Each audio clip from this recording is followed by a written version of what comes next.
Hello, everyone. I hope you have had a great day so far. I just wanted to let everyone know we're doing an updated lesson, so not the one from your packet. We are doing the one in Canvas titled U4D02 Probability Rules Updated. So make sure you are opening the updated one. The other lesson that we had planned does not work very well remotely.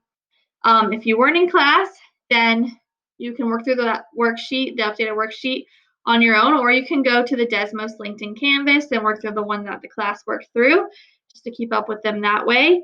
And then if you were in class, then you can pause and skip till when I say for whatever the website says. So a couple of things about this first one. This is a two-way table that we learned about in our first chapter. So a couple of reminders that when we have a randomly selected student, remember we had three types of distributions. We had joint, and we'll just add the word probability since we're doing probability now, same idea. That would be like, let's see, A over C, the total. And then we had marginal probability,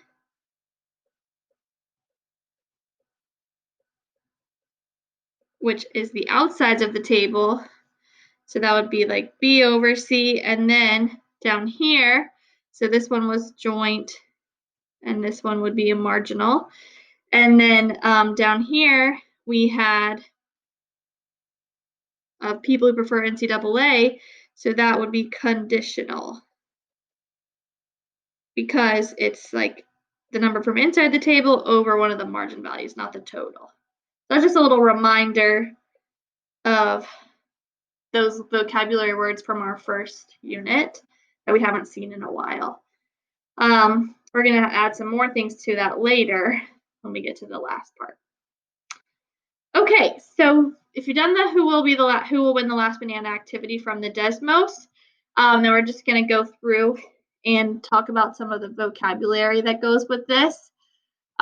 First thing is we did kind of another experiment where we actually collected data ourselves, and then calculated probabilities based on the data that we collected.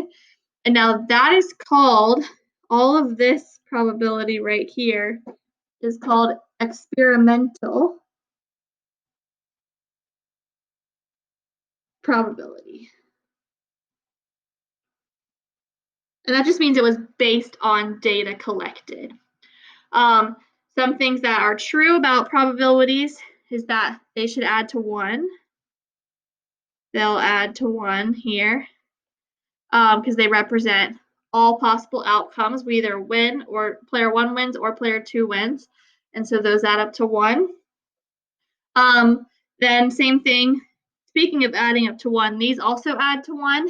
And when that happens, when one event and another add to 1, we call those the complement. And so that's like saying probability of player 2 winning is 1 minus the probability of player 1 winning. Or 1 minus the probability of not player 2. And then another symbol that we use for that is not 2. We'd put like 2 with a little c, where c means not. So we'll look at that again in a couple of minutes as well. Then when we get to number 4, we use a table to calculate the probability based on all possible roles. So first, let's call this table the sample space. And that is a list of all possible outcomes.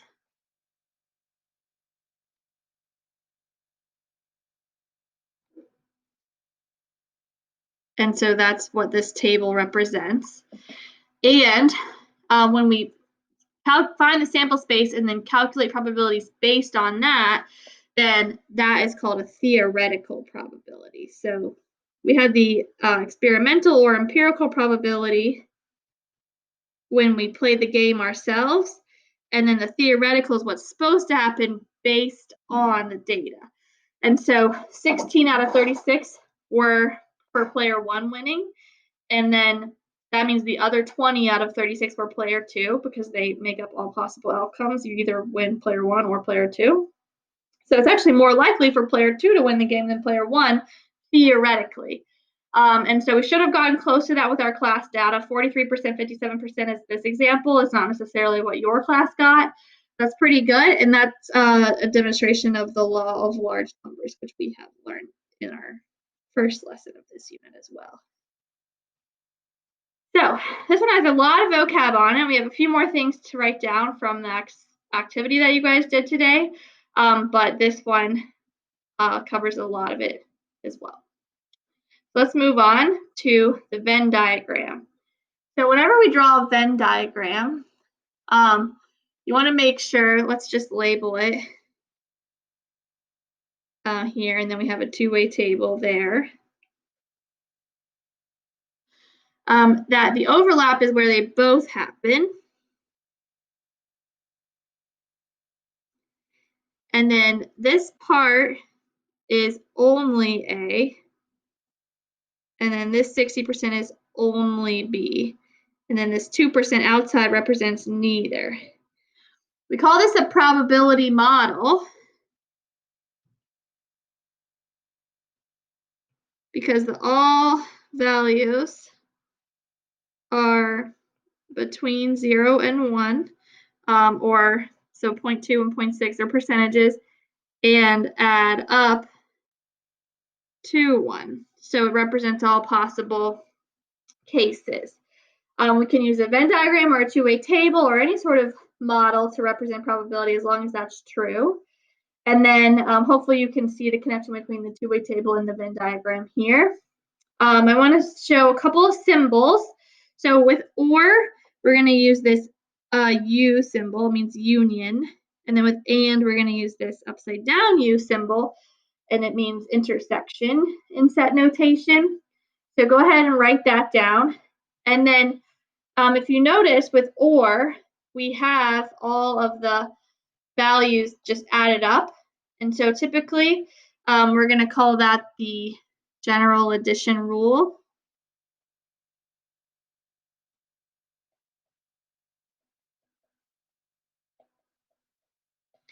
And that's that P of A or B equals P of A plus P of B. But that's not always true when we have any overlap, so minus P of A and B. And so how that looks for this particular problem is P of A would really equal 38%.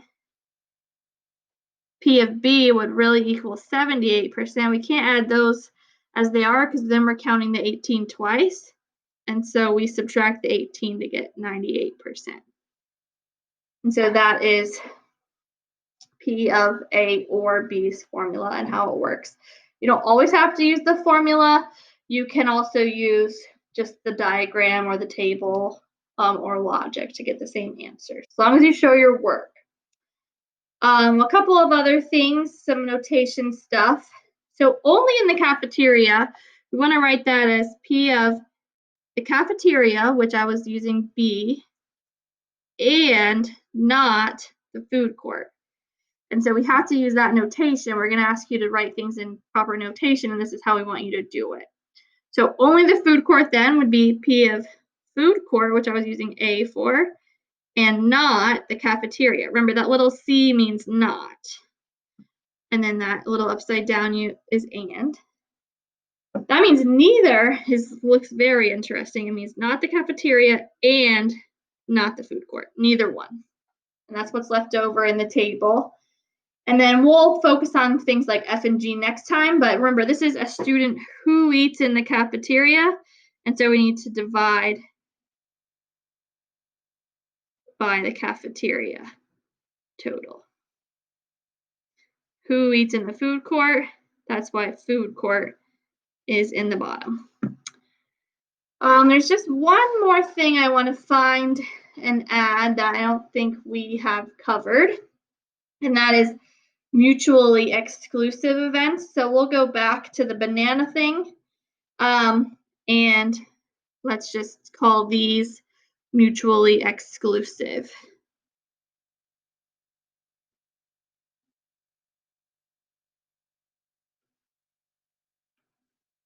So it is, they can't happen at the same time.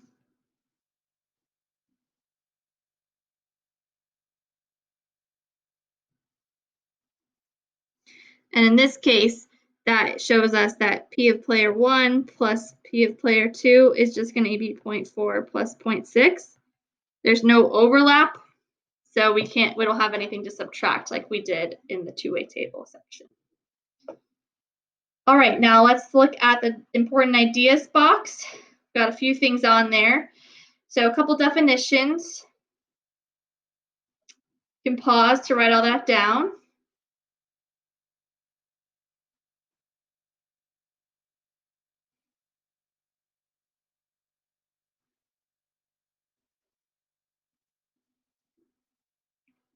Don't forget that little C means not.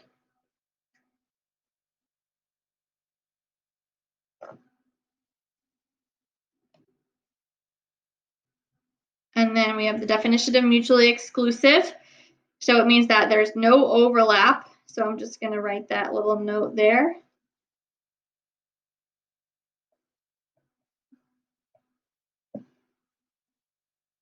And so when you add them together, you're free to just add them without having to worry about the subtraction portion that we did on the other page. And the general addition rule, if you want to unpause and then pause to write that down, that is where we have to add the overall probability for each one and then subtract any overlap that got counted twice.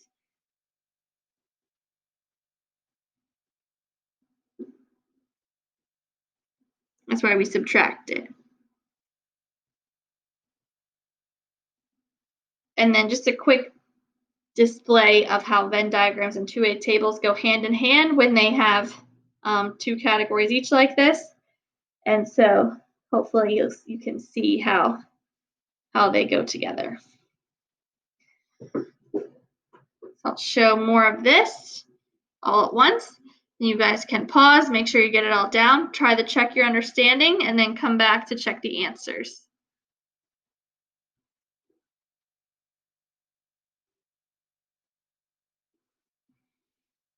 All right, so let's look at this. So one thing you want to make sure you have is the notation. So why is this a valid probability model? I'm just going to write a little thing here. Each probability is between 0 and 1, and the sum of all the probabilities equals 1. Those are two ways to check that. And then mutually exclusive means they can't happen at the same time. And don't forget about the notation. Remember, blue, I was using BL for blue. O, green, yellow, red, and then BR for brown. And so not blue is that little C for not. And you can just do 1 minus blue to get the answer. Orange or brown, I just add them up because they're mutually exclusive. Same reason any of the colors are. And then not a red or a green means I'm going to find red or green and then subtract that from 1. That's what not means. This is another way to write it.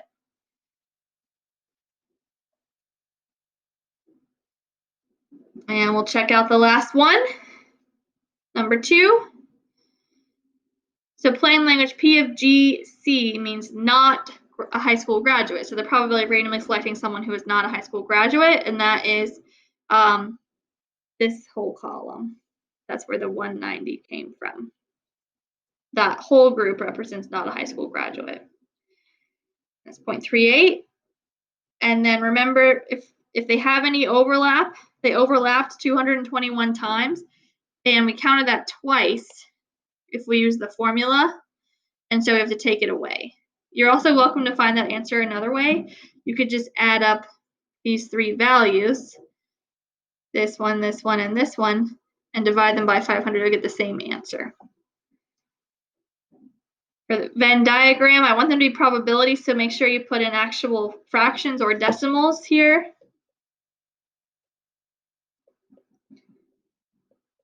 They're all the same thing. And then we have not a high school graduate, not C, but we use the little and symbol, and then homeowner is how that all got written down. Okay, hope you guys had a great time. I love probability. It's so much fun. One of my favorite units. They're all my favorite, but this one really is as well. Complete the work in Canvas. Have a great day. See you next time.